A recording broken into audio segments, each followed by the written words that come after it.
Alright, welcome back everybody. I wanted to add a title onto that, so I finally got to put a title on this live. Hopefully you guys can hear me. It is a little loud. Welcome back everybody.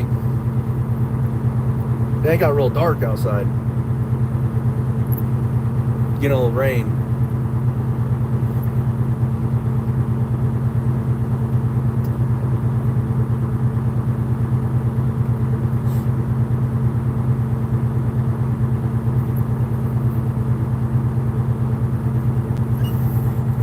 Alright.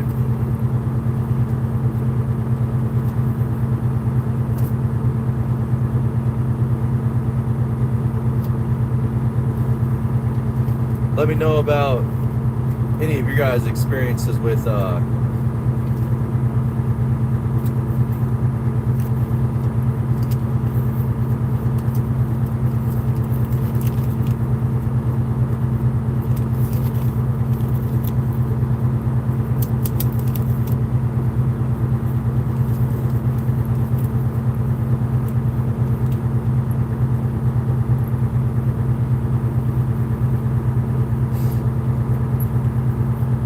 just gonna wait for some people to get in here. Welcome to live. Welcome, welcome.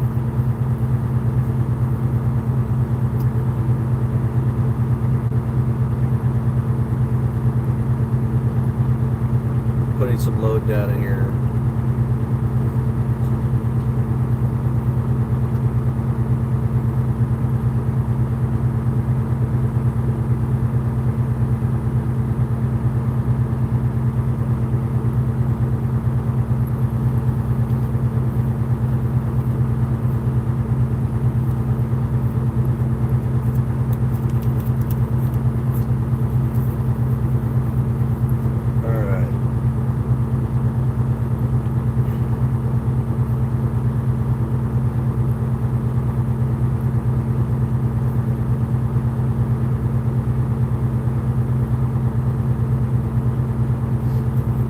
Welcome everybody.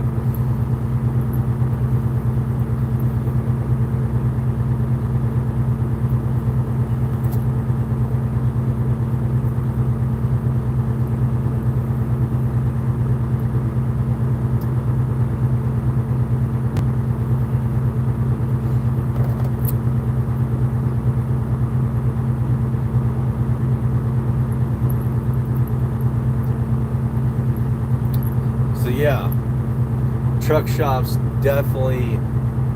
Yo, what's up?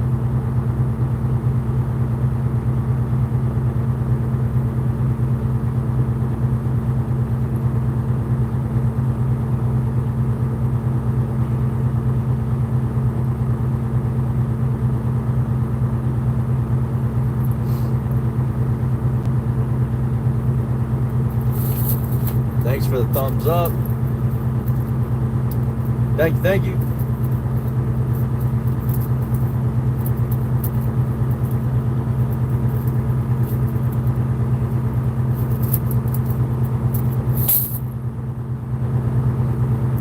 Hopefully you guys can hear me all right. It might be a little bit low, but can't really help that too much, unfortunately.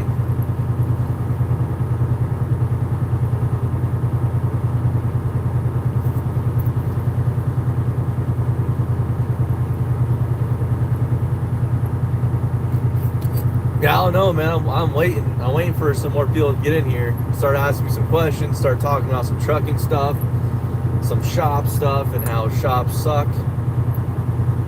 Well, how shady shops suck. I know some good shops out there, but unfortunately, the one I've been dealing with isn't one of them.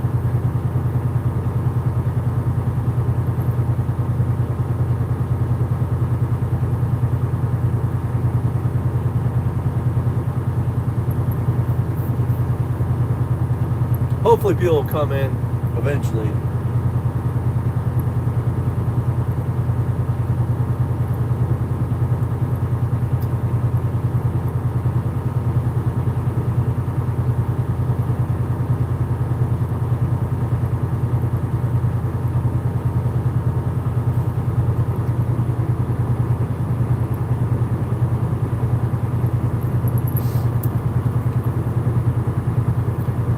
No, I actually don't drive cross country. I'm pretty much local, so I'm actually I work across the country, but I'm usually out of a specific location. So I work across the country, but I don't necessarily drive across the country. If that answers your question, I'm pretty much local to different areas that I go to work at for certain times. Driving a truck and whatnot. So like I'll work out of one location and I'll go about 200 miles around where I'm located out of.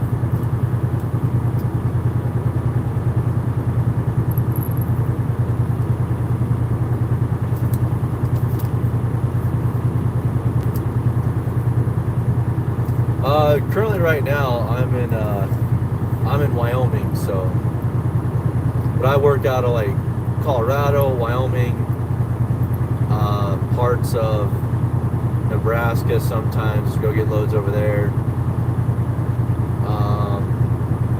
Maybe in the future a little bit North Dakota,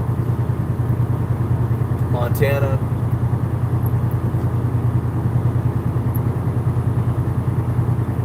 It's not bad.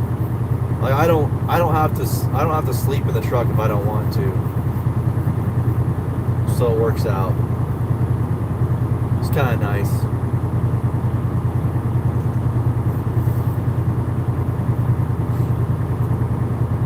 Man, where is everybody? I'm kind of oh nice, you're in Washington State.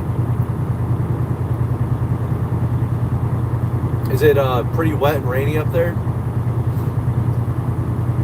I've got a buddy of mine that's from Washington.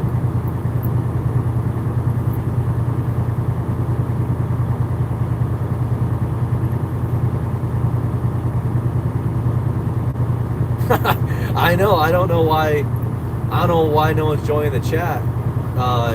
Usually I've got a bunch of questions. Yeah, in the winter.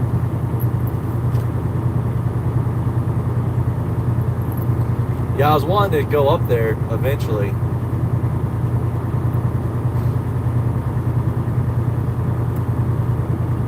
Is it pretty humid up there in the summer?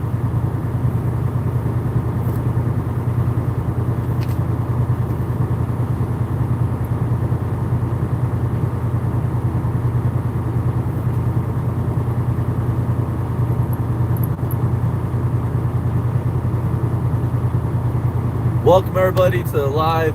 Feel free to jump in the chat, ask me some questions. This is a trucking channel about trucking and Q&A and becoming an owner operator, all that good stuff. So let me know if you guys got any questions about that.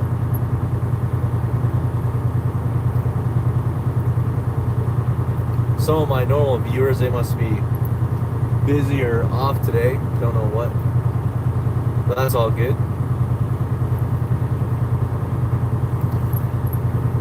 Just thought I'd get on here and answer some questions and maybe discuss some crazy trucking topics, like these crazy expensive shops and parts right now currently in our industry. It's almost unbearable, to be honest. Like, I don't know how a lot of guys are surviving out there as owner ops right now when all these shops are wanting to charge double what they used to charge just about a year ago. Also, parts pricing and all that good stuff too. That's all gone up double, tenfold.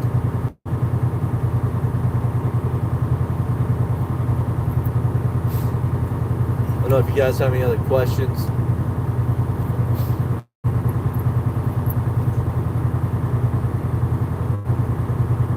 I guess me and Northwest 425 are only the ones having a conversation right now. That's fine. That's cool. I'm all about it.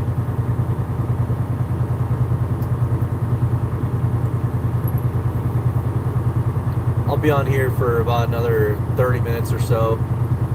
Just want to see if you guys, want any updates or whatnot, and answer some questions if you guys had any. Usually I don't get done until too late, so I'm trying to do these lives a little bit sooner in the day. It's 7 o'clock where I'm at, so out east it's about 9, and on the west it's what, 6 o'clock. So I'm trying to get these done a little bit earlier so I can actually get more interaction with you guys that are available to ask me some questions and about trucking, and go over any questions or issues you guys might have or want to know about.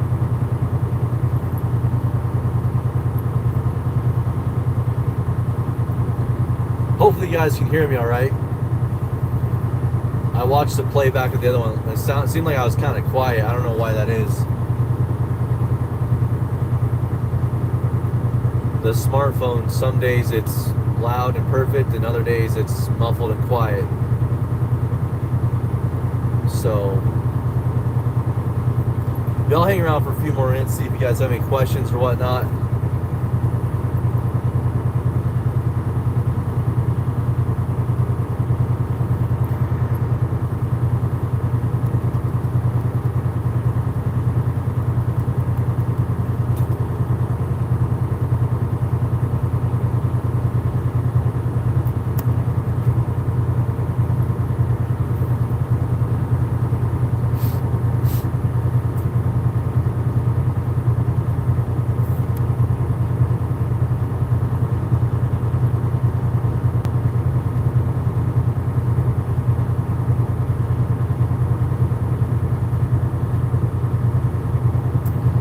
Don't know what that does, but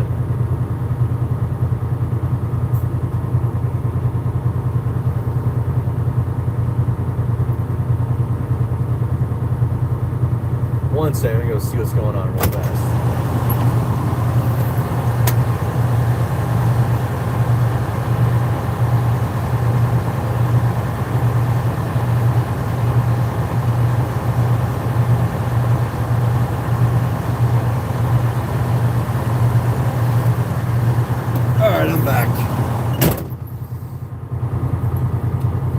What's up, Sheikah? You end up, yeah. So we ended up coming to an agreement. They took off like about 18 hours worth of labor, so it ended up being about $4,000 less than what I was originally gonna pay. So, which, you know, if I want to hire people and go after them, I guess I can later, but I don't really want to. Because, you know, who wants to pay a bunch of attorneys, you know? And I wasn't about to leave my truck there to get sabotaged. So, yeah. We came to an agreement. It wasn't one I really liked that much, but, you know, it is what it is. I just need to get the truck out of there and get it back, and to never go back there again. So, I guess it's worth them overcharging you to lose a customer. You know, I guess nobody cares about a customer coming back. They're willing to just, you know, overcharge and lose a customer. So that's cool.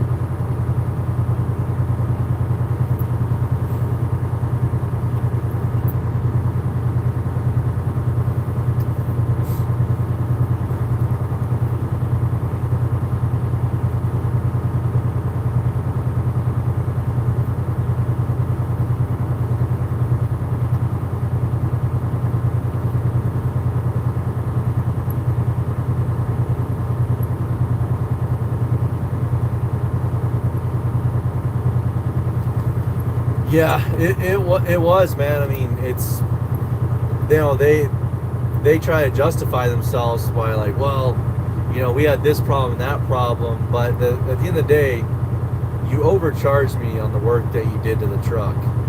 That's something that they'll never admit. They're almost like brainwashing themselves into like believing that, right? So it is wrong what they did, but unfortunately, they don't think nothing's wrong with it. They think that they can charge wherever they want and that we're going to pay it. And they think they're in the right. You know, what's crazy is when you talk to guys like these shops like this, they think you're in the wrong for not paying them. So it's hard. It's just always a battle.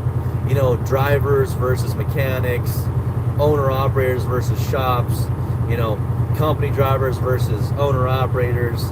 it's just a battle out here. You know, it's always a battle, and it's crazy that it's a battle when we're all trying to, you know, survive out here together. It's a symbiotic relationship, right? Like, we need shops, but also shops need us, you know? So we both need each other, so why can't we not try to screw the other party all the time, you know? Like, I'm fully aware that shops need, like, or owner operators and trucking companies need shops. I'm fully aware of that. And I'm not trying to get, you know, free or cheap labor. I'm just trying not to get taken advantage of. And we need to work together. And screwing these, you know, trucking companies or owner ops over for work that you do is not a way to do that.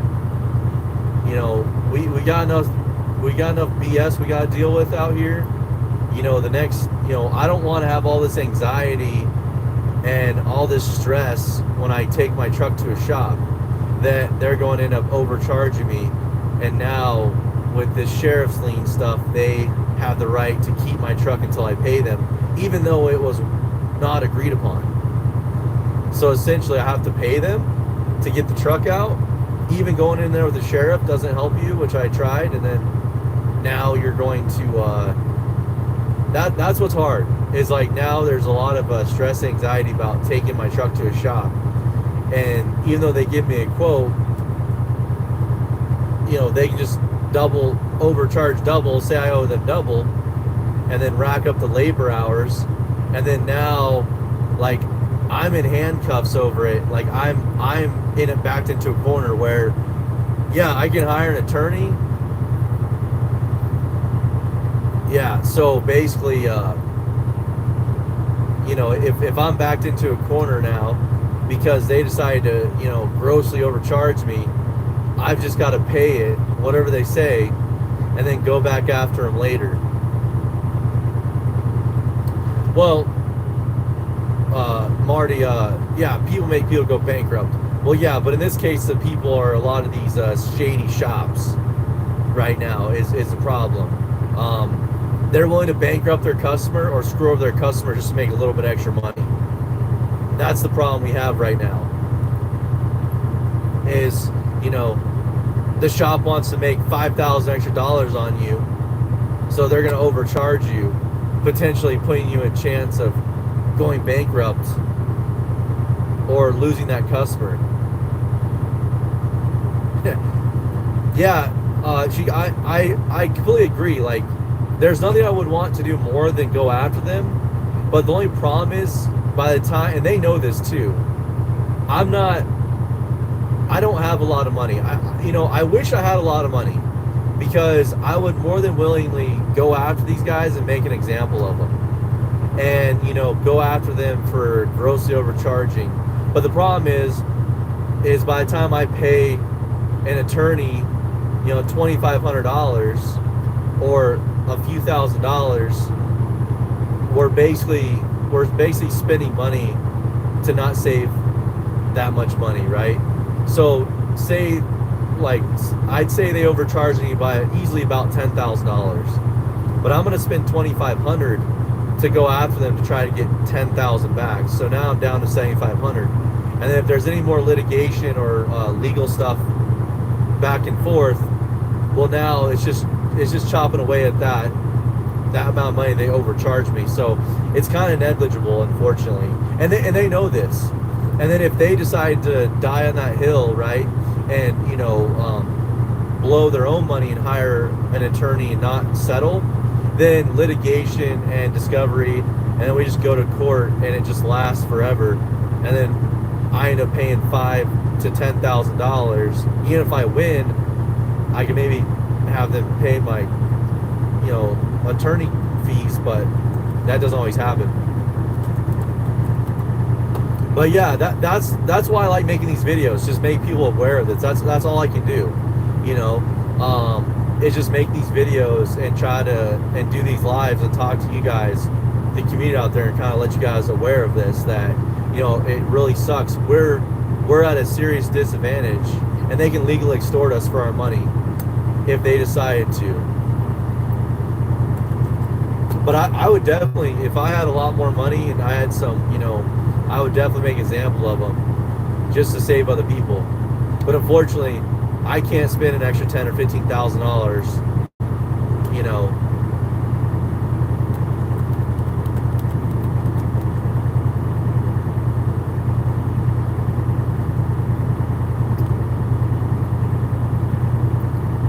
You can't hear me? Is it because you can't hear me because of my background noise, or of on your side? Let me know if you guys can hear me all right. I know it's loud in here. I'll readjust to see if it's better.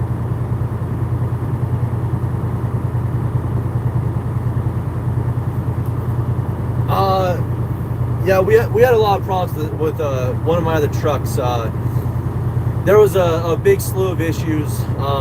We took it to a shop that we've used before to do other work, and they pretty much just grossly over.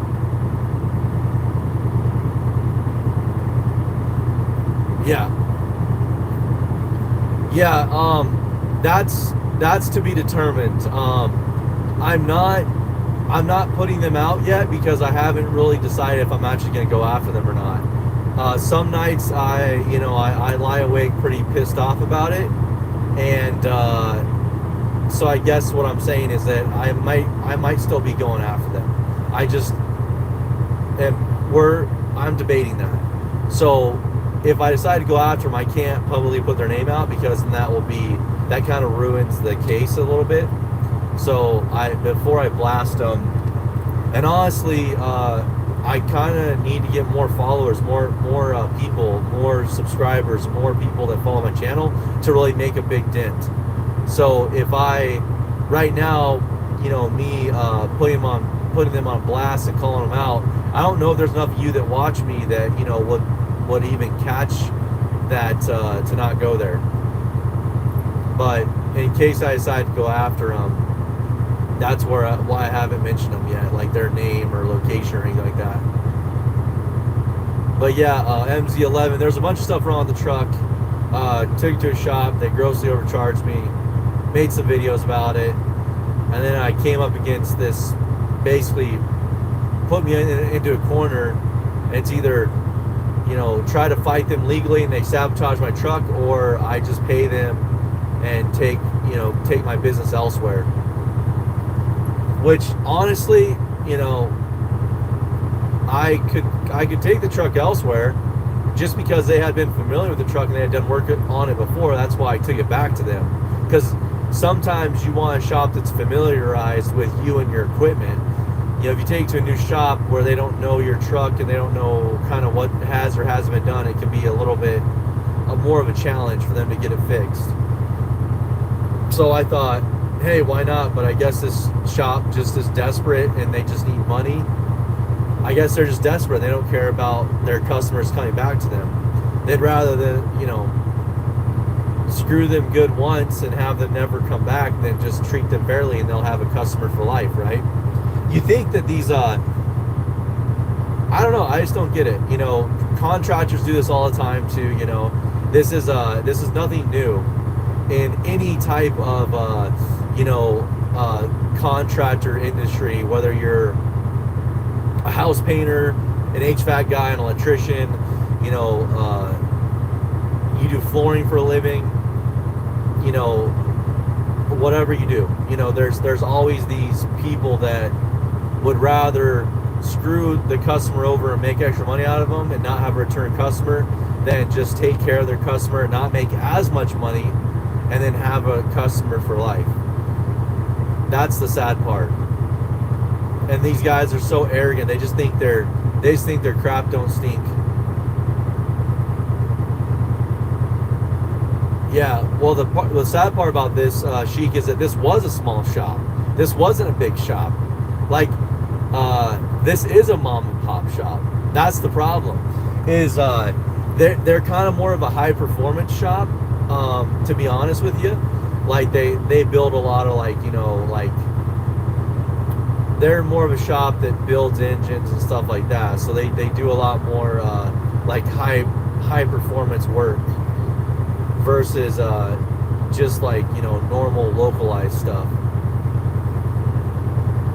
They focus more on like engine stuff and building engines and that kind of thing. So like I said, I already knew they were expensive. They're more expensive than like your average like trucking shop, right? And that's where, but I didn't know they'd take it to a whole nother extreme, that they're already more expensive than a lot of other shops around, and they decided to add more to it and charge 20 hours for what should be a 10-hour job, right? That's kind of where we're at here. Which that was kind of my bad, but you know, I do tell guys all the time, you do get what you pay for. You know, there are some shops that are really cheap that you probably don't want to go to, and there are other shops that are kind of mid. I kind of stick to like the mid-tier range.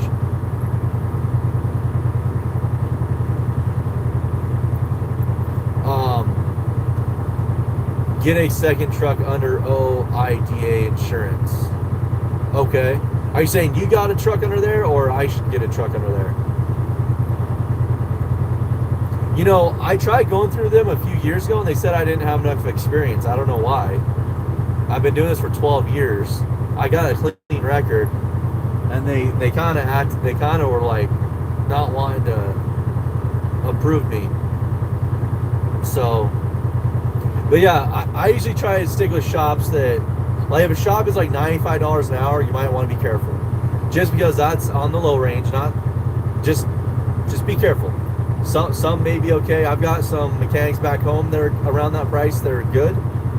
But then the shops I currently use are around 120, 130 an hour. Where this shop that screwed me over was literally like 185. And they used to be like 150, so they literally raised their rates, you know.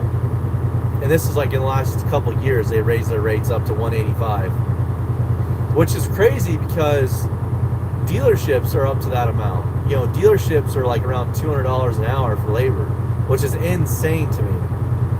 That's just crazy. So I got a few shops I use now that they're around 120 to 130 an hour. Not too horrible. And they actually will communicate with you. That's another thing too, is, you know, if this job is going way over budget, why the heck would you not call your customer and tell, like, so in my scenario, say they were completely honest about how much they charged, right?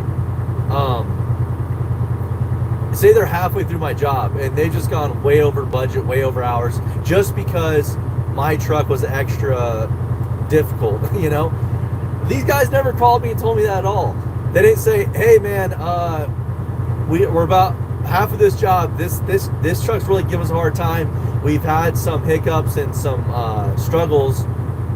Just letting you know, do you want us to continue? Or, you know, if you want the job done, just letting you know that we know we quoted you $10,000, but it's going to look more like 15 because, you know, this. They never called and informed me. All they did was put a bunch of excuses on the bill when they billed me at the end. They put a bunch of stuff on there. But even with that, I talked to other mechanics that I know and other guys that own shops. They say, that doesn't make any sense. Like, charging for that doesn't sound right. Like, they said that it didn't make sense. It didn't sound realistic. Like, the excuses they were giving me, which anything can happen to anyone on any piece of equipment. I understand that there are crazy things that happen where a bolt gets stuck, something gets seized up that you can't remove, and it's hard to remove. But when I talk to guys that have 15 or 20 years of experience, and they say, I've never had anything like that happen, and they'd worked exactly the same specific trucks that I've worked, that I drive and I operate, that's where it gets kind of crazy. Yeah, 185 an hour is too much for sure. Chic. Marty. Having shop work done and trucking is two completely different things. Well, yeah, but you still have to have one to make the other work too, you know? To drive a truck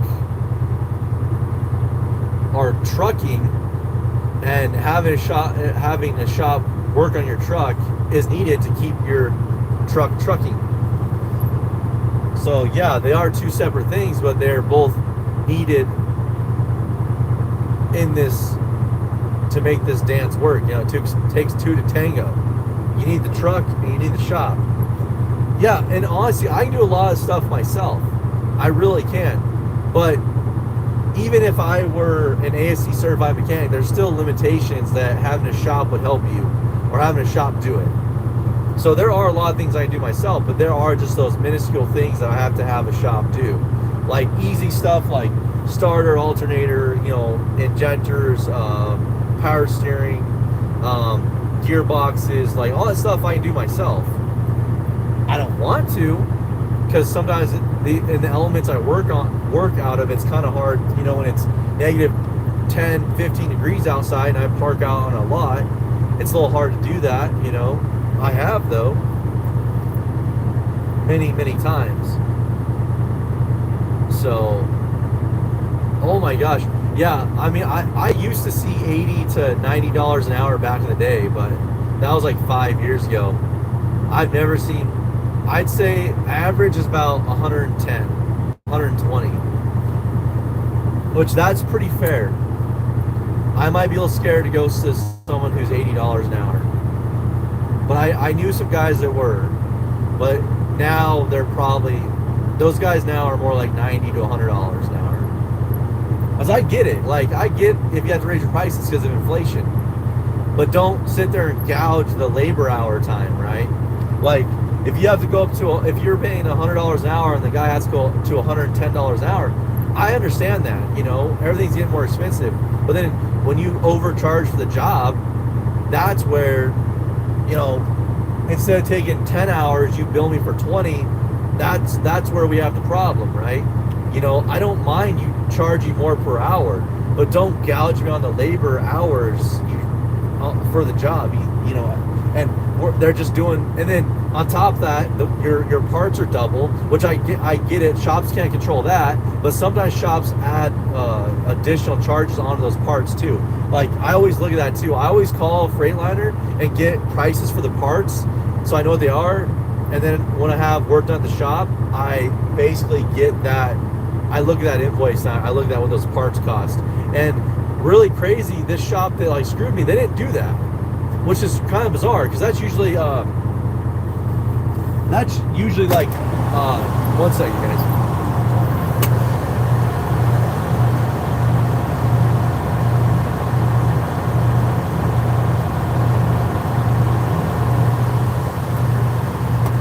Okay, so yeah, usually like shops are gonna screw you.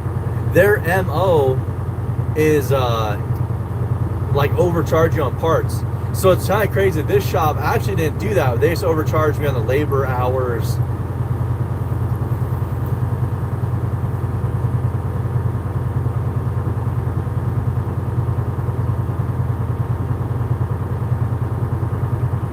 What are you grossing in 6 days?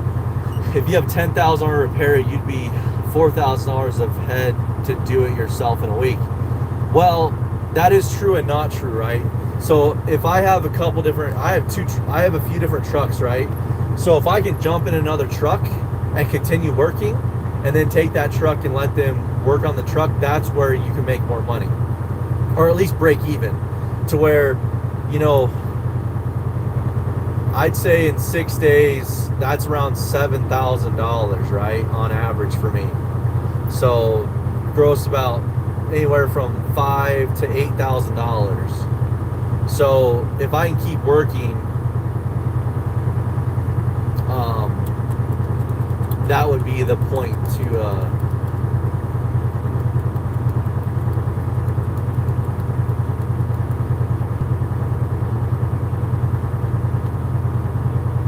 but it also does depend though too, because, you know, if that labor's not being charged by the shop and you're doing it yourself, of course you could save. But then also the labor on, if I take 3 days off to, you know, do a job that a shop would charge me $2,000 for, right? Well, say I make $1,000 a day, just easy numbers, and say it takes me, you know, 2 or 3 days to do the job, right? And I do it myself. Yeah, I can save that $2,000, but also I might lose $3,000 worth of work as well. So if I could just jump in another truck, which unfortunately at this time when the shop did this to me, I didn't have that option. Well, actually, no, I'm sorry, I did. I was currently running my other truck, so I was currently making money. So basically, you know, if I could make $3,000, keep working, and then pay a shop $2,000, versus losing $3,000, and then also, you know, I might be saving myself. So basically, I basically gain an extra $1,000, where in another scenario, I lose probably an extra $1,000. That makes sense. I'm kind of confusing myself right now, but sometimes if you can keep working with another truck and let a shop do the work, that does benefit you, other than you going down and not working to fix your truck. Now, obviously, if it's something that takes 5 hours, that's another story. You know, maybe take a day and just do it, right? And then I only lost $500 of work versus having a shop charge me $1,000. So a lot of times it's about a break even, right? Or it's about the break even for what I would have made working if I were to do it myself. Yeah, $100 to $120 an hour. I think that's pretty typical. That's pretty fair for the most part. Yeah, the problem was just everything they touched. They did about 4 or 5 different things to the truck. You know, like they replaced the turbo, the exhaust manifold, the fuel filter housing, the oil cooler housing, the oil filter housing. They replaced some fuel lines, some fuel switches, and so they did a bunch of things. But it's crazy because everything they did, they had multiple lines of description of like why it took them longer than it should have. And I'm like, holy crap, like you're basically just laying out an excuse for every single job you did. Like at some point, if every job you're doing, you have a detailed reason why it took you longer, at some point, are you just really bad at your job and you can't get the job done efficiently in a timely manner? Or is my truck just that big of a piece of crap that every single thing you did, which is 5 different separate things, took extra time, right? So at some point you can't claim that the truck was so bad that it took you this much longer to do everything on it. I mean, yeah, you're gonna have areas of the truck that are garbage that take you a while to do things on, but give me a break. There was 5 separate jobs done on this truck, and at every single point of every single job on the truck took you extra time. Like that's BS to me. Like, I understand if one area you're like, hey man, the turbo and the exhaust manifold are a real big pain in my butt to get off, we had to like cut it off, blah blah, I understand. But then you say, hey man, the fuel filter housing was really hard to get off, and it was like blah blah blah. And you say, hey, the oil cooler housing was really hard to get off, and that took forever. It's like, come on guys, every single thing you worked on this truck was like so hard and there was such a big issue. So you'll make more money paying yourself fixing your own truck. Well, sometimes, I mean, depends on how many days off I'm missing, but all right guys, you guys have a good one. I will see you guys on the next one. All right, hold on a second. All right, you guys have a good one. I've got to get off here, and I will see you guys on the next one. Thanks for joining me.